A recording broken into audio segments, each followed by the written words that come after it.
제11화 천도 제1장 장비는 호래관 밑까지 추격했으나 관 위에서 화살과 돌이 빗발치듯 쏟아져 더 이상 나아가지 못하고 말머리를 돌려야 했다. 이로써 이날의 격전은 끝났다. 방열 왕광이 여포에게 지고 목순 무한국이 여포에게 다시 졌으나 유비 관우 장비가 여포를 이긴 이날의 새 싸움을 세상에서는 호래관의 삼전이라 일컬었다. 여덟 제후는 호래관의 삼전을 승리로 이끈 유비, 관우, 장비를 청하여 그 공로를 치하하고 원소 본영에 사람을 보내 승전보를 알렸다. 원소는 즉시 손견에게 경문을 보내 진격할 것을 명했다. 이에 손견은 황계와 정보를 데리고 원술의 군영부터 찾아갔다. 그는 원수를 만나자 지팡이로 땅을 두드리며 말했다. 동탁과 나는 본래 원수진 일이 없소이다. 지금 내가 나를 돌보지 않고 떨쳐 일어나 화살과 돌을 무릅쓰고 결사적으로 싸우는 것은 위로는 나라를 위하여 역적을 토벌하자는 것이고 아래로는 장군 집안과의 교분 때문이었소. 그런데 나를 모함하는 말이나 듣고 군량과 말먹이 풀을 보내주지 않는 바람에 이 송견이가 패하도록 만들었으니 장군은 속이 편하시오. 원술은 당황한 나머지 한동안 할 말을 잃고 있다가 겨우 입을 열었다. 나는 원래 군량을 보낼 생각이었소. 그런데 수아가 쓸데없는 말을 하는 바람에 결과적으로 장군에게 큰 누를 끼치게 되었소이다. 정말 면목이 없어. 네, 사죄하리다. 이렇게 말한 그는 자기에게 군량을 대주지 말라고 진언했던 부장을 불러 이유도 말하지 않고 결박을 지운 다음 바로 이놈이여. 이놈이 자꾸 험담하는 바람에 내가 그만 넘어갔소. 모쪼록 울분을 풀어주오 하고 수하를 시켜 그 자리에서 목을 베게 했다. 장군께서 그처럼 사죄하시니 이만 돌아가겠소. 손견은 아랫사람에게 잘못을 뒤집어 씌우는 원술 같은 소인배를 상대해 보았자 별 수 없다는 생각에 쓴웃음을 지으며 원술의 군영을 나오고 있었다. 그때 갑자기 손견의 병사 한 사람이 아래오 하고 달려와서 보고했다. 호래관에서 장수 하나가 말을 타고 와 장군님을 뵙겠다며 기다리고 있습니다. 군영으로 돌아온 손견이 찾아온 장수를 불러보니 그는 동탁이 아끼는 장수 이각이었다. 손견이 말했다. 그대는 무슨 일로 왔소? 이각이 대답했다. 상국께선 평소부터 장군을 존경해 왔소이다. 오늘 저를 보내신 것은 사돈을 맺기 위해서입니다. 상국께는 따님이 한 분 있는데 장군 아드님에게 시집을 보내고 싶어 하십니다. 뭐라고? 손견은 버럭성을 냈다. 동탁은 하늘을 거스르고 왕실을 뒤엎은 무도한 자이다. 내 그자의 구족을 멸하여 천하에 보답하고자 하거늘 어찌 역적과 사돈을 맺겠느냐. 내 너를 죽이지 않는 것은 속히 돌아가 호래관에 서둘러 바치라는 뜻이니라. 만일 늑장을 부려 이를 그르치려 든다면 내 몸뚱이를 분질러 가루로 만들리라. 이각은 머리를 쌓안고 쥐구멍을 찾듯 도망나와 손견이 이러이러한 무례를 범하더라고 고해 바쳤다. 동탁은 화를 내며 이유에게 물었다. 이제 어떻게 하는 것이 좋겠느냐? 책사 이유가 대답했다. 여포가 패하는 바람에 군사들이 싸울 마음을 잃었습니다. 이렇게 사기가 떨어진 군사를 가지곤 승산이 없으니 군사를 이끌고 낙양으로 돌아가 국면 전환을 하실 필요가 있습니다. 국면 전환이라고? 이에 임금을 모시고 장안으로 도읍을 옮기시지요.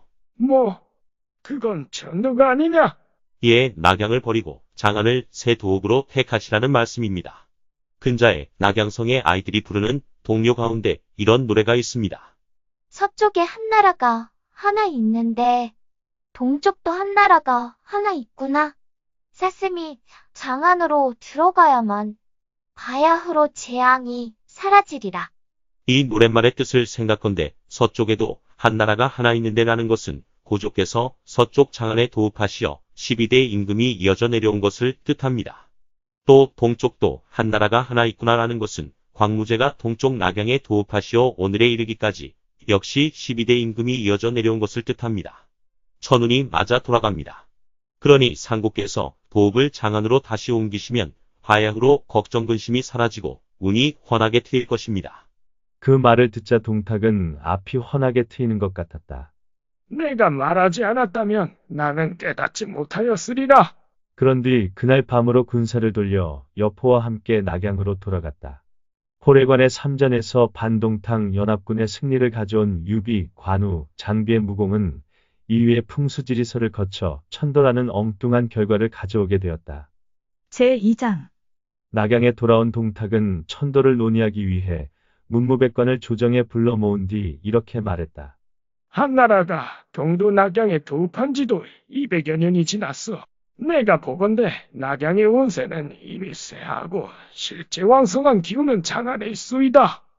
이 때문에 어가를 모시고 서쪽으로 가고자 하는 것이니 그대들도 각기 떠날 채비를 서두시오. 회의라지만 이것은 통고였다. 동탁이 권력을 잡은 이후 두려움 때문에 문무백관은 동탁의 결정에 입도 뻥긋하지 못하는 형국이었으나 이날만은 달랐다. 좌중에 동요하는 빛이 역력했고 임금도 놀라는 눈치였다. 사안이 도읍을 옮기는 문제였기 때문이다. 무서워 반대하는 말은 할 수 없고 그렇다고 찬동하는 말도 할 수 없었다. 무거운 침묵이 흐르는 가운데 마침내 사도 양표가 입을 열었다. 안 됩니다. 유서 깊은 낙양을 버리고 장안으로 천도한다지만 장안을 둘러싸고 있는 관중 지역은 오래전 파괴되어 황량한 폐허가 되어버린 곳입니다. 그런데 이제 까닭도 없이 종묘하는 침을 버리고 그곳으로 간다면 백성들이 놀라 소동을 일으키지 않을까 싶습니다. 천하가 안정되기는 어려워도 흔들리기는 쉬우니 상국께선 이 점을 깊이 통찰하십시오. 내가 국가의 대계를 막으려는 것이냐? 동탁이 화를 내자 이번에는 태위 황환이 말했다. 양사도의 말씀이 지당합니다. 지난날 왕망이 나라를 도적질했을 때와 왕망에 대항하여 잠시 도읍했던 갱시 때와 왕망의 실정으로 일어났던 정미의 난 때 장안은 완전히 불타버려 기와 조각만 뒹구는 땅이 되었습니다. 게다가 인민까지 떠나 대개 한두 집이 남아있을까 말까 한데 이제 즐비한 궁궐과 집들을 모두 버리고 황무지로 간다는 것은 온당한 처사가 아닙니다. 그러자 동탁이 반박했다.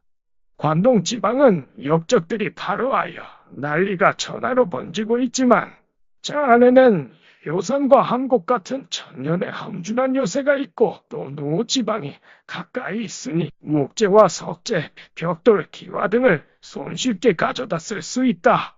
한 달이면 궁궐을 지을 수 있을 게요. 그러니 더는 여러 말 마시오. 그러나 사도 순상이 간했다.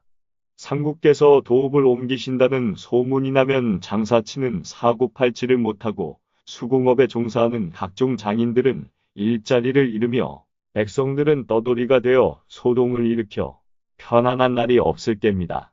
천하를 위하여 괴하는 일인데 하찮은 백성 따위가 무슨 상관이란 말이냐? 동탁은 크게 화를 내며 직언을 한 양표, 황환, 순상 등을 그날로 파직시켜 서민으로 만들어버렸다. 그가 밖으로 나와 수레에 오르자 두 벼슬아치가 수레 쪽을 바라보며 절했다. 동탁이 보니 상서주비와 성문수비를 책임지고 있는 성문교의 오경이었다. 이들은 전날 원소가 동탁에게 반기를 들고 낙향했을 때 미운 놈 떡 한 개 더 주는 법이라며 태수자리를 주어 무마해 두는 게 좋다는 계책을 내놓았던 관리들이다. 잠깐 수레를 멈추십시오. 무슨 일이냐? 동탁이 묻자 주비가 대답했다. 상국께서 도읍을 장안으로 옮기려 하신다기에 가나러 왔습니다. 이 말을 듣자 동탁은 버럭성을 냈다. 듣기 싫다. 애당초 너희 두 놈 말을 듣고 원수를 썼는데 이제 원수가 반란을 일으켰으니 내 놈들도 한패렸다. 이놈들을 도성문 밖으로 끌어내 목을 베라. 무사들은 주비와 오경을 도성문으로 끌고 나가 목을 뱄다. 마침내 동탁이 천도령을 내리자 책사 이유가 말했다. 지금 조정에는 군자금과 양곡이 바닥나 이주 자금이 턱없이 부족합니다. 어찌하면 좋겠느냐? 낙양에는 부호들이 많으니 그들의 재산을 몰수하여 나라 곳간에 넣으십시오. 원소와 한패거리로 모아 그들의 재산만 뺏어도 엄청난 부를 얻을 수 있을 것입니다. 그거 묘한 이로구나. 동탁은 즉시 철갑 기마병 5,000명을 풀어 낙양의 부호 수천 명을 잡아들였다. 그리고 그들 머리 위에 반신 역당이라 커다랗게 쓴 깃발을 꽂게 한 다음 성 밖으로 끌고 나가 모조리 베어 죽이고 그들의 재산을 모두 몰수했다.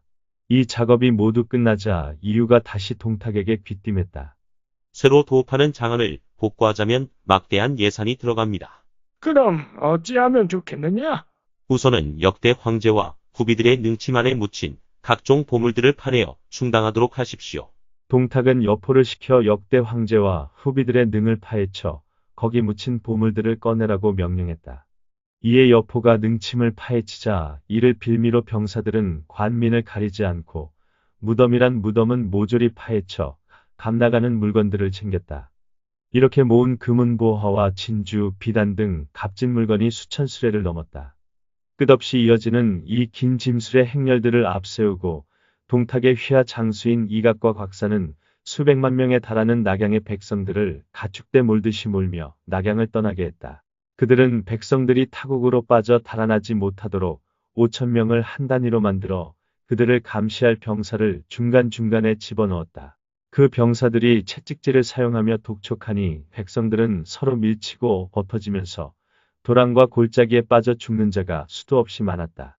또 밤이면 그들을 감시하던 병사들이 멋대로 아낙네와 처녀를 강간하고 양식을 빼앗는 바람에 백성들의 울부짖는 소리가 밤하늘을 찢었다.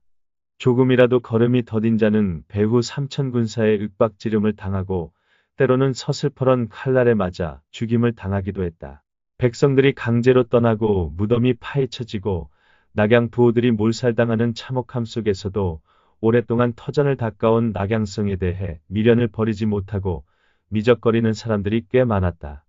이로 인해 천도 작업이 늦어질 것을 우려한 동탁은 이런 명을 내렸다.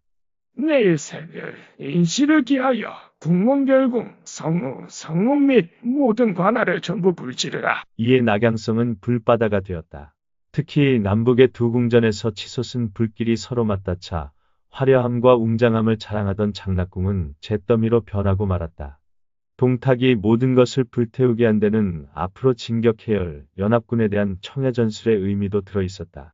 마침내 동탁은 어린 임금과 후비와 궁녀들을 윽박지르며 길을 떠났고 그를 호위하는 본군대가 뒤따랐다. 제3장 사수관에서 낙양성을 버리고 떠나는 동탁의 모습을 목격한 동탁의 장수 조잠은 심경의 변화를 일으켰다. 이것은 안 된다. 그렇게 생각한 조잠은 스스로 사수관의 관문을 열고 그 아래까지 와 있던 손견에게 자진투항했다. 이에 손견은 사수관으로 무혈입성할 수 있었다. 그 무렵 유비 관우 장비도 사기를 잃은 동탁의 잔병들을 격파하고 호래관으로 들어갔다. 그러자 여러 제후도 군사를 이끌고 그 뒤를 따라 들어갔다. 사수관에 먼저 들어간 손견은 나는 듯이 낙양성을 향해 달렸다. 멀리서 보니 불꽃이 하늘을 찌르고 검은 연기가 땅을 뒤덮고 있었다. 낙양성으로부터 200~300리 사이에는 사람은 고사하고 개나 닭소리마저 들을 수 없었다. 말을 타고 낙양성 안으로 들어간 손견은 잿더미가 된 거리의 참상에 눈물을 금치 못했다. 이것이 낙양성의 모습이더냐. 그는 뒤따라온 병사들에게 차례로 명했다. 부를 거라. 남의 재물에 손대지 마라. 성 안에 남아있는 노인과 아이들을 보호하라. 뒤이어 낙양성으로 들어온 제후의 군사들도 각기 적당한 장소를 택해 진을 쳤다. 그러자 조조가 본초 원소를 찾아가서 말했다. 지금 역적 동탁이 서쪽으로 달아나고 있소이다. 이 기세를 타고 곧장 추격해야 할 때인데 본초는 무슨 까닭에 군사를 눌러 움직이지 못하게 한 것이오? 원소가 심드렁한 표정으로 대답했다. 병사들이 모두 지쳐 있어. 그러니 진격해도 득될 게 없소이다. 원소의 반응이 부정적이자 조조는 제후들을 충동질하여 군사를 움직여보려 했다.